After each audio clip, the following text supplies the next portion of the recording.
नमामि दर्शकों। तो आज जिस कोर्स के बारे में मैं आपको बताने जा रही हूँ उसकी एप्लीकेशन डेडलाइन है 26 मार्च 2025। बहुत पास है, लेकिन अभी भी आपके पास समय है, आप अप्लाई कर सकते हैं। तो ये वीडियो आप पूरी ध्यान से सुनिएगा और समझिएगा। तो आईआईटी गांधीनगर एक early admit MTech programme offer करती है, जहां आप आईआईटी में एडमिशन ले सकते हैं विदाउट एनी गेट स्कोर। हालांकि ये वीडियो बनाने में मैं थोड़ा लेट हो गई हूँ, पर अभी भी आपके पास टाइम बचा है।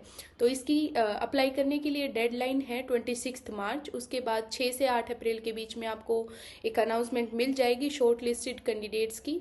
उसके बाद 20 अप्रैल से 20 मई के बीच में आपका रिटन टेस्ट या इंटरव्यू होगा। तो अब इस कोर्स के बारे में और इन्फॉर्मेशन लेते हैं और शुरू करते हैं एलिजिबिलिटी क्राइटेरिया से। तो अब अगर हम बात करते हैं एलिजिबिलिटी क्राइटेरिया की, तो इसमें 3 केस होते हैं। अगर आप किसी एनआईटी से हैं, अगर आप किसी आईआईटी से हैं या अदर कॉलेजेस से हैं। तो अगर आप फाइनल ईयर बीटेक स्टूडेंट हैं किसी एनआईटी से, तो वहाँ पर 2 कंडीशन है।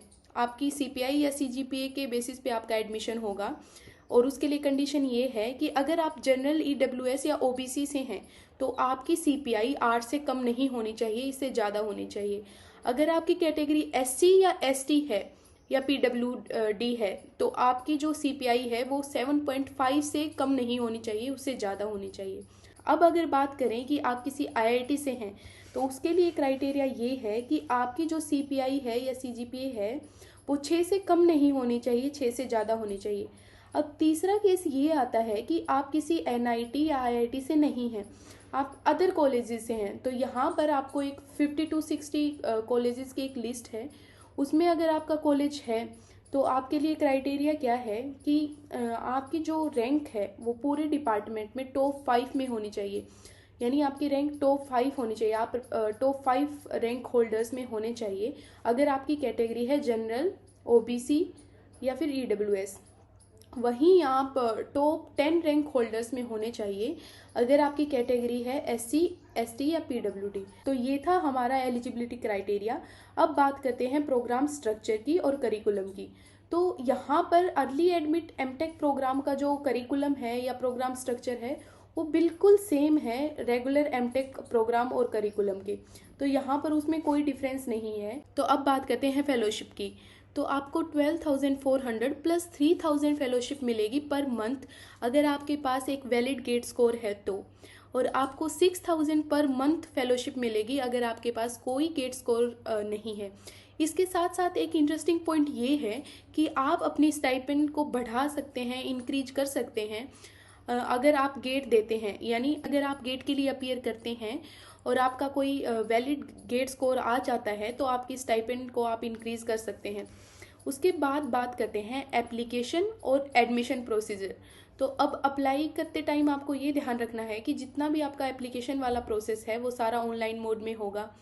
अब आप जब अप्लाई करेंगे तो सबमिशन के बाद जो आपका एप्लीकेशन फॉर्म है उसकी आप एक कॉपी निकलवा के रख लें, क्योंकि इंटरव्यू के टाइम आपको अपने सभी डॉक्यूमेंट्स की और अपने एप्लीकेशन फॉर्म्स की हार्ड कॉपी वहाँ लेके जानी है और दिखानी है। उसके बाद अगर बात करें एडमिशन प्रोसेस की, तो वो मेनली आपके एकेडमिक क्रेडेंशियल्स पे, रिटन टेस्ट पे और इंटरव्यू पे डिपेंड करती है। तो ये कुछ इंपॉर्टेंट पॉइंट्स थे जिनका आपको जानना जरूरी था। अब कुछ हाइलाइट्स डिस्कस कर लेते हैं। तो कंक्लूजन वही है कि इस अर्ली एडमिट एमटेक प्रोग्राम के लिए आपको कोई गेट स्कोर नहीं चाहिए। आपका जो गेट स्कोर है वो मैंडेटरी नहीं है। उसके बाद आपको फेलोशिप मिलेगी 15,400 पर मंथ अगर आपके पास वैलिड गेट स्कोर है तो, और आपको 6,000 पर मंथ फेलोशिप मिलेगी अगर आपके पास गेट स्कोर नहीं है। उसके बाद जैसा कि मैंने आपको बताया कि आप अपने स्टाइपेंड को बूस्ट कर सकते हैं गेट के लिए अपीयर होके। उसके बाद आपको 60,000 रुपीज़ मिलेंगे एज ट्रैवल सपोर्ट अगर आप इंटरनेशनल कॉन्फ्रेंसेस को अटेंड करते हैं तो। उसके साथ साथ जो सिलेक्टेड कैंडिडेट्स हैं वो अपना 8th सेमेस्टर ऑफ बीटेक यहाँ आईआईटी गांधीनगर में पूरा कर सकते हैं एज विजिटिंग स्टूडेंट। अगर आपका इस अर्ली एडमिट एमटेक प्रोग्राम में सिलेक्शन हो जाता है तो आप यहाँ अपना 8th सेमेस्टर पूरा कर सकते हैं एज विजिटिंग स्टूडेंट। तो ये इसके बारे में कुछ मेन बातें थी। तो अभी भी आपके पास टाइम है, आप जाकर अप्लाई कर सकते हैं। 6 से 8 अप्रैल के बीच में आपको शॉर्ट लिस्टेड कैंडिडेट्स के बारे में पता लग जाएगा।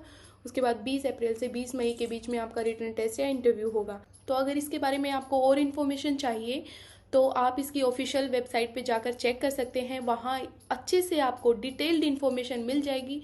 या और कोई डाउट हो तो आप कमेंट करके मुझे बता सकते हैं। तो मेरी तरफ से all the best. Thank you.